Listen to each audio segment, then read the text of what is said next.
Hi, welcome to the sideboard.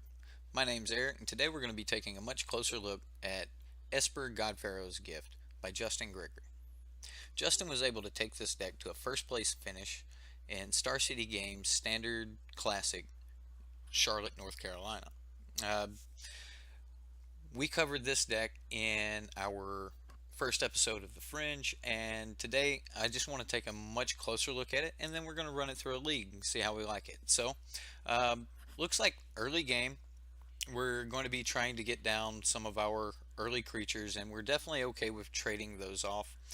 Most of the creatures are just good value creatures because we want to be casting them a second time, so most of them do have some type of enter the battlefield trigger.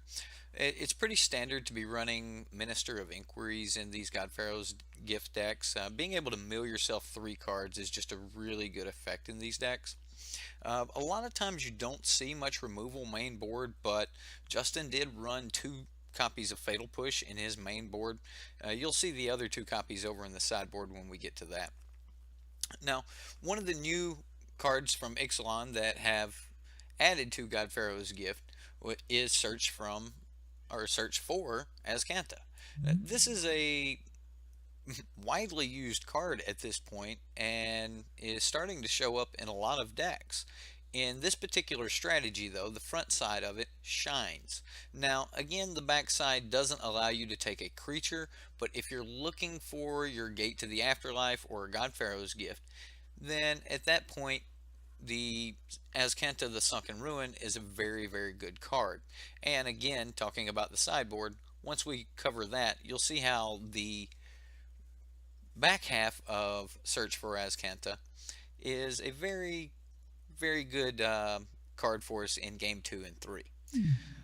You'll see a couple copies of Kite Sail Freebooter, just main board duresses in creature form. Creature form is exactly what we're looking for.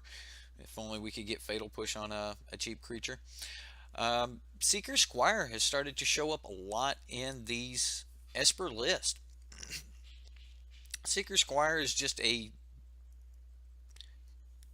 1/2 for 2 that has the ability to explore. Explore is a really good mechanic in this deck because you definitely want to get to your land drops. So drawing a card off of it is totally terrific.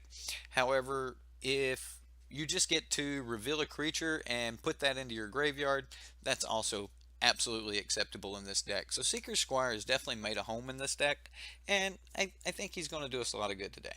Champion of Wits, just absolutely phenomenal card. Anyone who has played any type of graveyard strategy knows that drawing the cards and then being able to pick from your hand to discard is the supreme draw for these graveyard strategies. Other than Dredge, of course, but we don't have that in standard. Um, Part of the combo, if you will, or our cheat system for getting Gate to the Afterlife, or sorry, getting God-Pharaoh's Gift out is Gate to the Afterlife. Now, this is definitely a key card, and when not against blue, we normally want to try to get this down as early as possible because as our creatures die, it gives us a loot effect and we gain 1 life. So this card is really good when we get it down. It's not legendary, so putting multiples down is not necessarily a bad thing. Also, it is notable that God-Pharaoh's Gift itself is not legendary. Moving on up to the 4-drop here, we have Hostage Taker. If you've watched any of the content in the recent weeks, Hostage Taker has definitely proven itself as an absolutely terrific card in the new Ixalan standard. Now, Hostage Taker is up to about $15, so if you're wanting to play this Esper list, it's definitely going to set you back. I think TCG Player has it on mid about $200 to $300, so not a cheap list, and Hostage Taker has a big part in that price tag. Up to the 5, and let's be honest, it's rare that you're going to actually cast this from your hand. This is your primary pitch card. This is one of the cards you definitely want to be throwing into the graveyard and bringing back as a 4/4 with God-Pharaoh's Gift. Now, Angel of Invention comes back with a as a 4/4. Then you are allowed to fabricate two, putting two more counters on Angel of Invention, giving you a 6/6 flying, vigilance, lifelink, and because of God-Pharaoh's gift, haste. That is a huge swing, and if you can just get your God-Pharaoh's gift out, sometimes it can just be enough to bring you back from the brink of death, especially against some of those other aggro decks. And let's face it, we are aggro. We're trying to get there quick. We want to get there before they can stabilize, because without a card like God-Pharaoh's gift, our cards are kind of mediocre. Going on up, well, I guess at any point in the curve, Walking Ballista. Now, there's a couple really good tricks, and maybe we'll run into those, maybe we will not. But Walking Ballista is a really good card in this deck. Being able to bring it back, being able to ping, get those extra few cards, and or even just playing it for 0 to throw it into the graveyard to increase our count. Now, our count, one of the things we definitely want to mention about that is Gate to the Afterlife. Now, in order to pay to tap this, you must have 6 creature cards in your graveyard. This is another reason the front side of Search for Azcanta is a very good card in this deck. We definitely want to be throwing those creature cards in the graveyard. So cards like Harsh Scrutiny are not really detrimental to us. A lot of times, yes, we do want to hit, like, say, a Champion of Wits, and I guess them taking one of those away from us would be pretty bad. But most of the time, we're looking for ways to get our creatures in the graveyard. You want to hit that 6th creature is the magic number, and that's kind of the panic mode by most of the other decks when you're playing against a God-Pharaoh's Gift deck, is counting their graveyard. How many creatures do they have? How many creatures do they have? And it's something I expect that we'll be doing a lot of in this league. So let's go ahead and take a look at the sideboard here.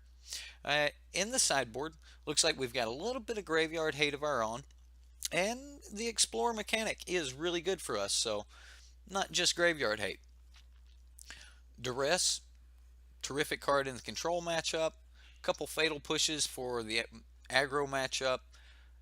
Negate to stop any of those pesky spells that we don't want to be cast. A little bit more life gain here.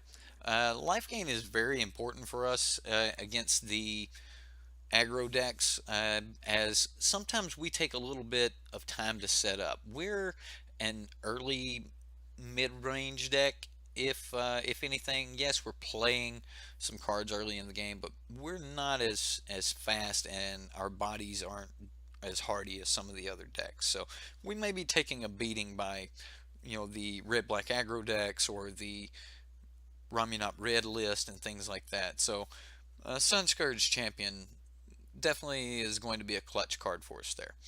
A couple of Vraska's Contempt. Now, this card has just proven itself here in the new Ixalan. It's not the Grasp of Darkness that we needed, but it is the kill spell that we deserve, I guess. So Vraska's Contempt is absolutely a must include, and part of the new black removal package. You're seeing a lot of decks, and somewhere in the 75, including ours, having 4 Fatal Push, 4 Duress, and 2 Vraska's Contempt as pretty much a standard go-to removal package. The 2 copies of the Scarab God, and what can we say? If we know they're going to be able to remove our God-Pharaoh's Gift, we may need other ways to make those into 4/4s. One of the ways of thinking about this is maybe copies 3 and 4 of God-Pharaoh's Gift. So the Scarab God, great card to have in the sideboard, and we won't bring it in against all matchups, but definitely the ones where we think that they're going to have an answer for our copies of God-Pharaoh's Gift. That being said, I'll see you in round 1 of our standard league.